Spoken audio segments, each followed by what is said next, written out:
Before we begin, I need you to stop whatever you're doing, because what you are about to hear is not a myth, it is not legend, it is recorded history, and it is more shocking, more disturbing, and more strategically calculated than anything Hollywood has ever dared to put on screen. Genghis Khan did not just conquer the world, he seeded it. And the way he did it will change how you see power, legacy, and the darkest corners of human ambition forever. Picture the steppes of Central Asia. The year is somewhere around 1206.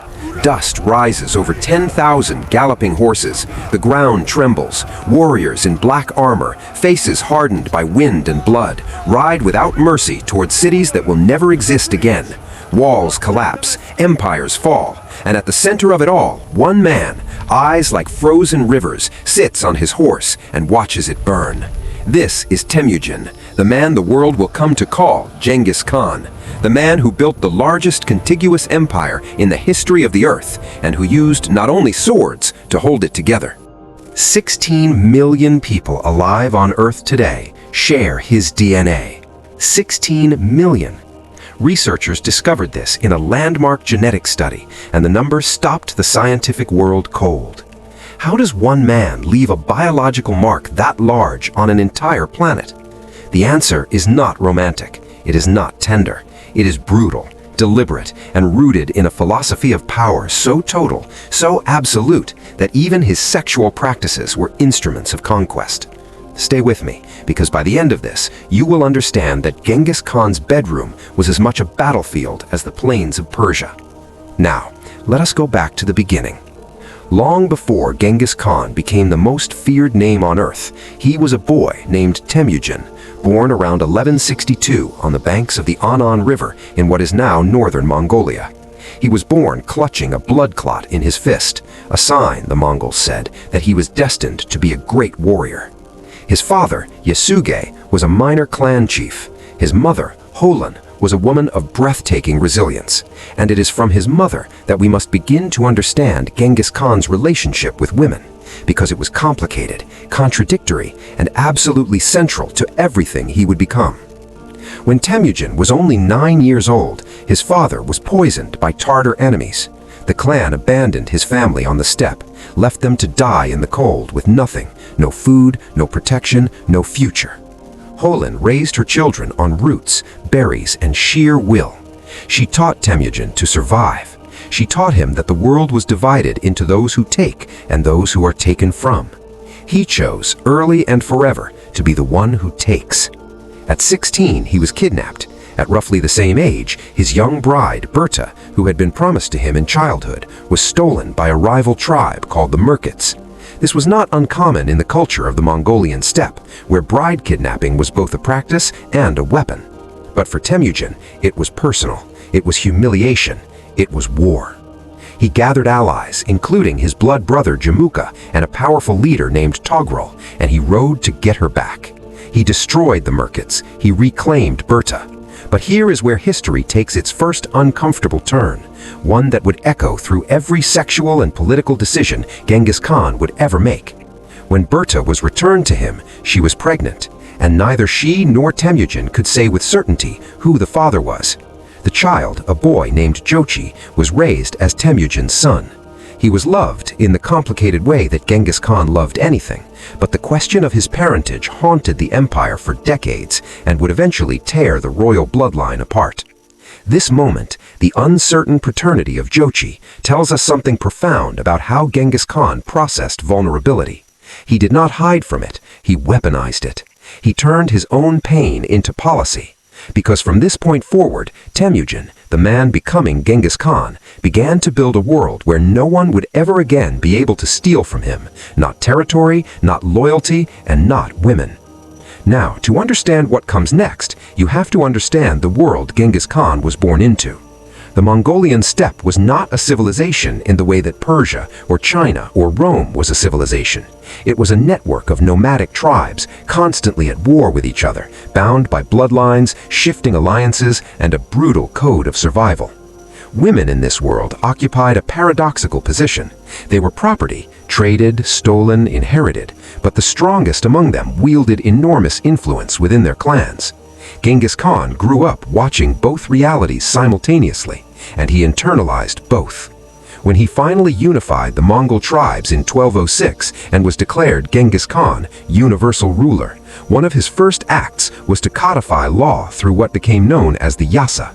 The Yasa was his great legal code, and it governed everything from trade to warfare to the treatment of women. On one hand, it forbade the kidnapping and selling of Mongol women, a direct response, historians believe, to what happened to Börte and to his own mother. On the other hand, it explicitly sanctioned the taking of women from conquered peoples as the spoils of war. This contradiction was not hypocrisy, it was architecture. Genghis Khan was building a system designed to protect his people and consume everyone else. And in that system, the bodies of conquered women were as much a resource as their gold or their grain. When the Mongol armies swept through Central Asia, through Persia, through China, through the Caucasus, the pattern was consistent and documented by eyewitnesses and chroniclers of the time. After a city fell, the soldiers were given time before the final destruction to select women, the most beautiful, the most skilled, most noble. These were set aside for the officers, for the court, for Genghis Khan himself. The Persian historian Juvaini, writing in the 13th century, documented the aftermath of the Mongol conquests in devastating detail. He describes cities reduced to ash, populations scattered, and in that chaos, a systematic selection of human beings as tribute. Young women of noble birth were among the most valuable commodities in the post-conquest landscape, not merely for pleasure, but for political leverage. A noble woman from a defeated dynasty, taken into the Mongol court, represented the erasure of one bloodline and the potential seeding of another. And this is where we arrive at the heart of Genghis Khan's sexual world, his harem. Not a harem in the perfumed, romanticized sense that Western imagination has constructed. This was a political institution, a living archive of conquest. Genghis Khan maintained what the sources describe as a vast collection of wives and concubines, organized into a hierarchy as strict and purposeful as any military rank. At the top was Börte, always Börte. She remained his principal wife, his great empress, until her death. She was consulted on matters of state. She attended councils. Several of her sons became the foundations of the great Mongol dynasties that followed. Her position was, by the standards of the medieval world, extraordinary. Below her were the secondary wives, women of political significance who had been given to Genghis Khan as part of alliances or peace agreements. When a neighboring tribe wished to submit without being destroyed, one of the most powerful gestures they could make was to offer a daughter. Genghis Khan understood this currency. He accepted daughters from the Uyghurs, from the Karaids, from Korean princes and Chinese nobles. Each woman was a living treaty, a symbol of submission encoded in flesh. And below the secondary wives were the concubines, hundreds of them, according to historical sources, women taken from conquered territories across the breadth of Asia. The Persian beauty who survived the fall of Samarkand, the Chinese noblewoman whose dynasty had ceased to exist, the Georgian princess whose kingdom had been swallowed whole. The Mongol court moved constantly as befitted a nomadic empire, and the women of the court moved with it. Each principal wife maintained her own ordu, her own traveling court, her own gers, her own servants and guards. Genghis Khan would rotate his presence among these ordus, according to a system that was both personal and administrative. The sources suggest he was a man of considerable physical appetite, but what is equally clear is that his movement between wives was tracked, scheduled, and recorded. Because in the Mongol world, the question of which woman a child was born to determined that child's rank, inheritance, and political future. This is the part that historians find most fascinating and most troubling. The Mongol system of succession was not based on primogeniture, the Western idea that the firstborn son inherits everything. It was more fluid, more contested, and ultimately more destructive. The sons of principal wives competed for power against each other, while the sons of concubines occupied lower rungs of influence. And because Genghis Khan had so many sons by so many women, the question of succession became a source of catastrophic instability that would, within 2 generations, fracture the empire he had built. But let us not get ahead of ourselves, because before the fractures, there was the machine, and the machine was extraordinary. Consider the logistics alone. Genghis Khan's expanding empire required him to maintain relationships, diplomatic, political, and sexual, with women across an area stretching from the Pacific coast of China to the edges of Eastern Europe. Daughters were sent to his court from vassal states as a form of tax. The more powerful the vassal, the more beautiful and well-bred the daughter offered. Genghis Khan's personal selection process, described in several sources, involved a cadre of trusted women from his own court who would examine the candidates, checking for physical perfection, for intelligence, for bearing, before presenting the most suitable to the Khan himself. Those selected entered the hierarchy. Those not selected were distributed among his generals and commanders, another layer of the system. Victory meant women. Women meant soldiers felt rewarded. Soldiers who felt rewarded fought harder. It was a cycle of incentive, brutality, and expansion that fed itself. The Mongol secret history, one of the oldest and most important primary sources we have for this period, records Genghis Khan's own words on the subject of conquest and its rewards. The text preserves a famous declaration attributed to Genghis Khan about the greatest joys available to a man, and among them he names the taking of the horses and possessions of defeated enemies and the embracing of their wives and daughters. The statement is recorded without shame or concealment. In his own world, within his own value system, this was the honest expression of what victory meant. But here is where the story deepens. Here is where the story deepens. Surface-level sensationalism gives way to something far more disturbing in its implications. Genghis Khan was not simply satisfying appetite. He was, according to several historians, including Jack Weatherford in his landmark work Genghis Khan and the Making of the Modern World, engaging in what amounts to a deliberate strategy of genetic and cultural dominance. By fathering children across the breadth of his empire, through wives, through concubines, through the daughters of defeated rulers, he was weaving his bloodline into the fabric of every society he conquered. The son of a Mongol warrior and a Persian noblewoman was no longer fully Persian. The daughter of Genghis Khan and a Chinese princess was a bridge between worlds, a living instrument of cultural absorption.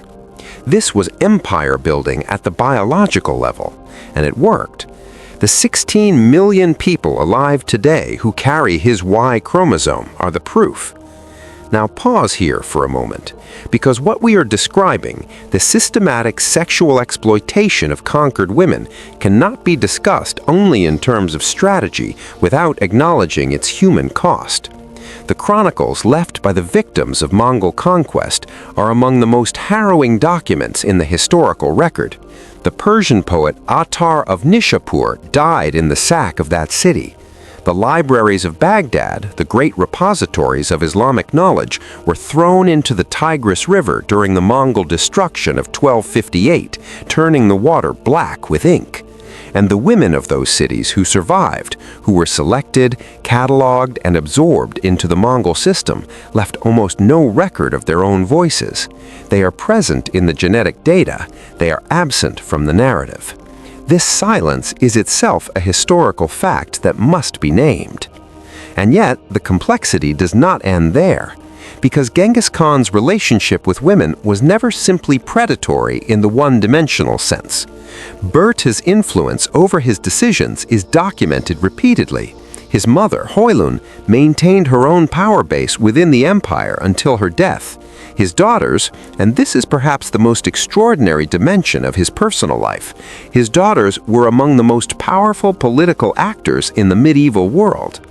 Genghis Khan gave his daughters in marriage to the rulers of allied states, but unlike the daughters given to him as tribute, his daughters did not disappear into subjugation. He kept them connected to Mongol military power. He ensured that the husbands they were given to understood that these women were extensions of his authority. When their husbands died, and in the dangerous world of the medieval steppe, husbands often died, his daughters inherited their kingdoms and ruled them. The historian Timothy May has written about Genghis Khan's daughters as some of the most underappreciated figures in medieval history. While his sons were fighting each other over the succession to his empire, his daughters were governing kingdoms across Central Asia with remarkable competence and independence. They commanded armies, they made diplomatic decisions, they maintained correspondence with the Mongol center of power. This is a Genghis Khan that the sensationalist history does not show you, a man whose relationship with women was layered with violence and respect simultaneously, who could destroy the women of a conquered city and elevate his own daughters to the status of queens.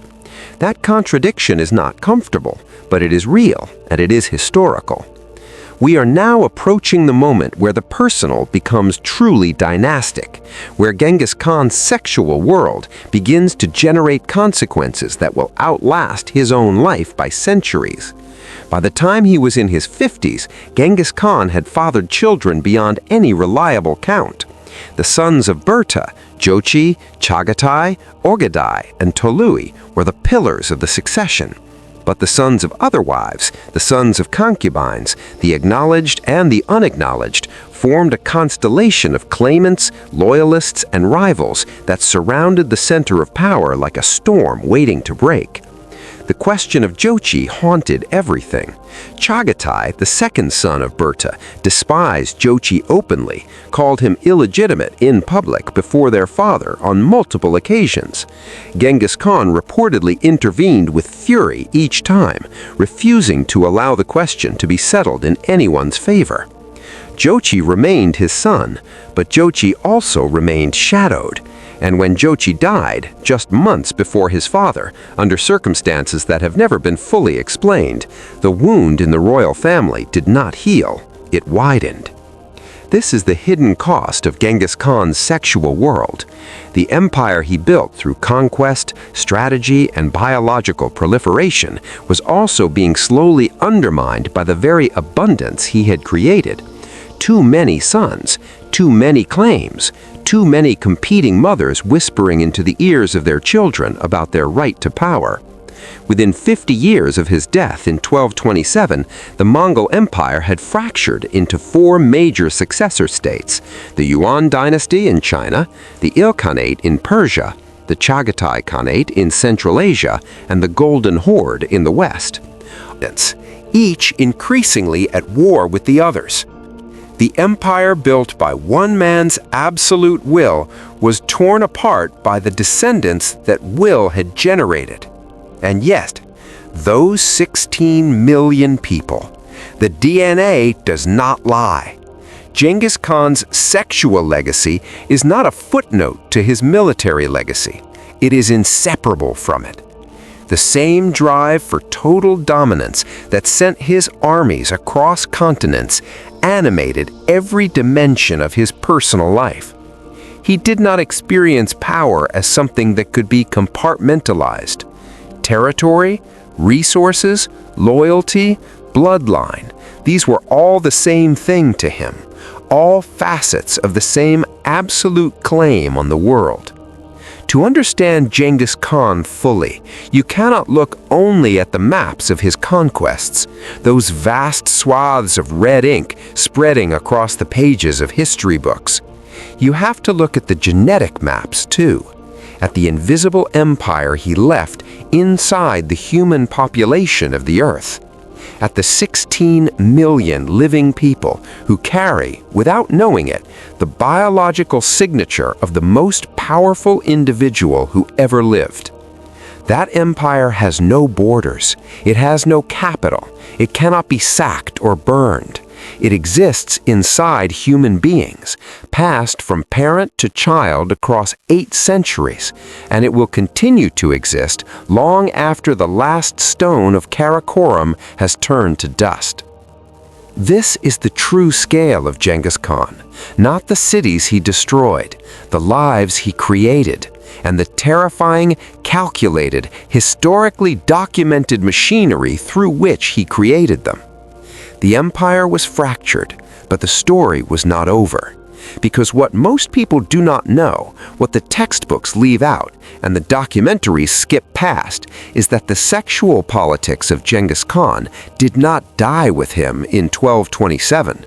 They lived on. They evolved. They became institutionalized inside every successor state his bloodline produced. And in some cases, they became even more extreme than anything the great Khan himself had practiced.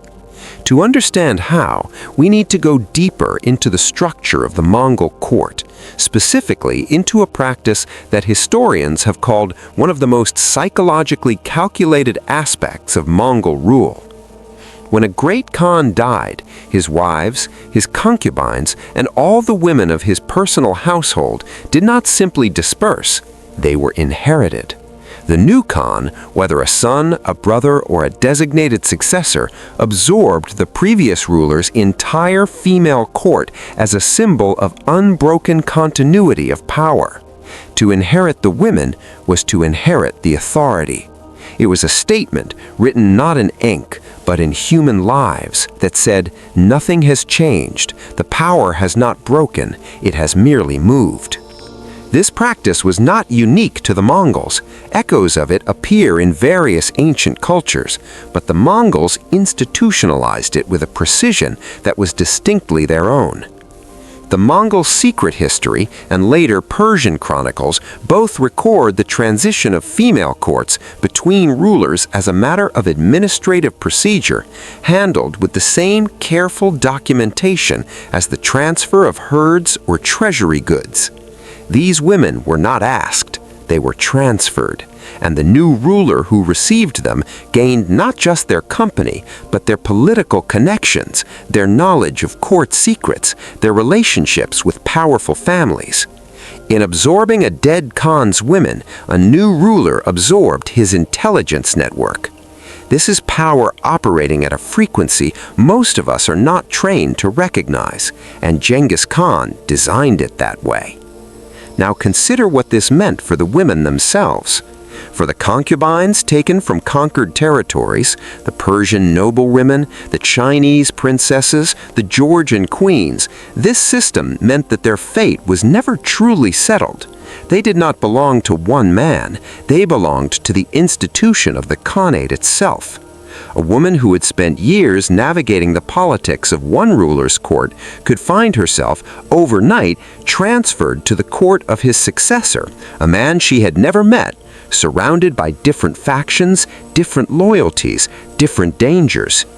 The psychological weight of that existence is almost impossible to calculate. And yet, within that system, some women found room to maneuver. This is the part that complicates the simple narrative of victimhood. The women of the Mongol court who survived, who thrived, did so through a combination of intelligence, political instinct, and the careful cultivation of alliances. The court was not merely a place of subjugation, it was, simultaneously, a place of information. Women who had access to the Khan's private hours had access to his unguarded thoughts. And in a world where information was power, that access was not nothing. Several women in the Mongol historical record used exactly this access to influence decisions that shaped the fate of empires. Toragene Hatun, the wife of Ogedei Khan, Genghis Khan's third son and chosen successor, is one of the most remarkable examples. When Ogedei died in 1241, Taragene did not fade into the background. She seized the regency of the entire Mongol Empire and held it for 5 years, maneuvering between factions, eliminating rivals, and ultimately engineering the election of her own son, Gulak, as Great Khan. She did this from within a system designed to contain women, and she bent that system to her will with a skill that any medieval king would have envied. She was, in every meaningful sense, a product of the world Genghis Khan had built, a world where women were instruments of power, and where the most capable among them learned to become players rather than pieces. But let us return to Genghis Khan himself, because there is one dimension of his sexual world that we have not yet fully examined, and it is perhaps the most chilling of all. It concerns not the quantity of his relationships, but their deliberate geographic distribution. Modern genetic researchers, led by geneticist Tatiana Zerjal and her team in their landmark 2003 study published in the American Journal of Human Genetics, found that a specific Y chromosome lineage, now known informally as the Genghis Khan haplotype, appears in approximately 8% of men across a broad swath of Asia, from the Pacific to the Caspian Sea. This lineage does not appear gradually or randomly distributed across the landscape the way most ancient lineages do. It appears in clusters, concentrated in areas that correspond almost precisely to the regions under direct Mongol control during the height of the empire. This is not coincidence. This is a map of systematic reproduction. What the genetics reveal is that the men who carried Genghis Khan's Y chromosome, his sons, his grandsons, his acknowledged male descendants, were themselves reproducing at extraordinary rates across the territories they governed. The practice did not stop with the Great Khan. It cascaded downward through generations of rulers who understood, consciously or instinctively, that biological presence in a conquered territory was a form of permanent occupation.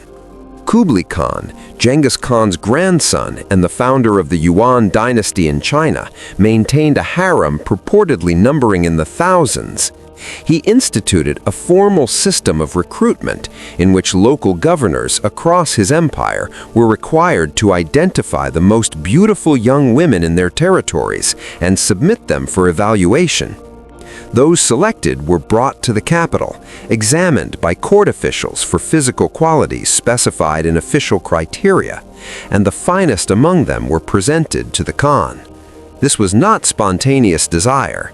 This was bureaucratic reproduction, state-organized biological expansion. The Persian Ilkhanate, established by Genghis Khan's grandson Hulagu, replicated similar patterns. The Chagatai Khanate in Central Asia maintained practices of polygamy and concubinage that, according to travelers including Marco Polo, whose account, however flawed, remains one of the few eyewitness records of Genghis Khan court life from a Western perspective, exceeded anything observable in contemporary European or Islamic societies. Marco Polo, visiting the court of Kublai Khan in the latter decades of the 13th century, described a rotation system in which groups of young women served the Khan in shifts of 3 days, managing every aspect of his personal environment, including his chambers, his food, and his person. When their shift ended, the next group arrived. Polo describes this with the tone of an observer genuinely astonished, not moralizing by medieval standards, but clearly aware that what he was witnessing had no equivalent in his own world. What Polo perhaps did not fully grasp, what requires the distance of 8 centuries to see clearly, is that the system he was describing was the mature, institutionalized form of something Genghis Khan had begun on the windswept steppes of Mongolia with nothing but his own savage ambition and the lessons learned from watching his mother survive and his bride be stolen. From those personal wounds, he had built a machinery of biological empire so effective that it is still measurable in human DNA today.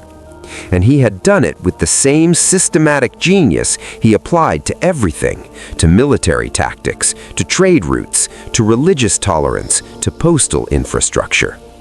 The sexual world of Genghis Khan was not separate from his empire. It was one of its foundational systems, as load-bearing as his cavalry, as deliberately constructed as his Wasa code. That is what makes him different from other conquerors who kept harems or fathered many children. The difference is intentionality. The difference is scale.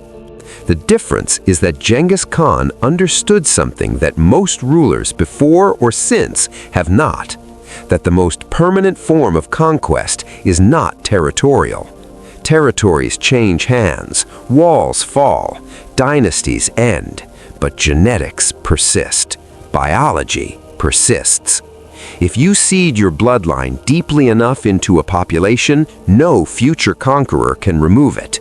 No plague, no war, no revolution can erase it entirely.